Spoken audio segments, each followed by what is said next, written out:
پاکستانیوں پاکستان بننے کے بعد دو آپشن تھے کہ ریاست کو قرآن اور سنت کے مطابق عین اسلامی اصولوں کی پیروی پہ چلایا جائے۔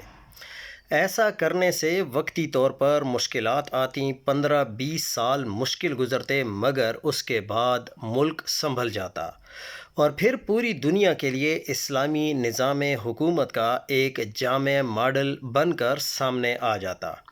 علامہ اقبال اور قائد اعظم دراصل یہی چاہتے تھے۔ دوسرا آپشن وہی تھا کہ پاکستان کو بنو امیہ کے طرز حکومت کے مطابق ذاتی جاگیر سمجھ کر چلایا جائے اور تمام تر اسلامی اصولوں کو پامال کر دیا جائے۔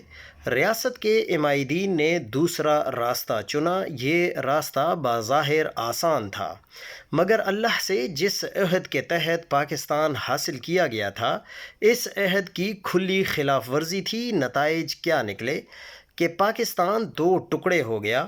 کوئی جمہوری حکومت کبھی چل سکی، نہ جمہوری نظام پنپ سکا۔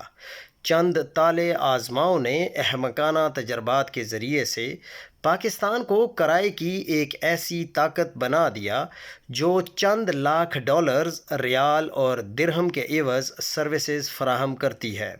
78 سالوں بعد بھی ہماری عدلیہ آزاد نہیں ہے، نہ سول اداروں کی کوئی قابل ذکر کارکردگی ہے۔ ملٹری اسٹیبلشمنٹ کی کل کمائی بھٹو زرداری اور شریف خاندان ہیں، دوسری دہشت گردی ہے، تیسرا کچھ نہیں ہے۔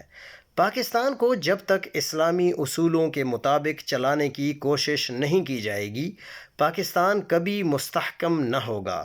78 سال ضائع کر لیے، مزید بھی جتنا چاہو وقت ضائع کر لو، جب تک قائد کے ویژن کے مطابق آپ لوگ اس پر عمل نہیں کریں گے، پاکستان آگے کبھی نہیں بڑھ سکتا۔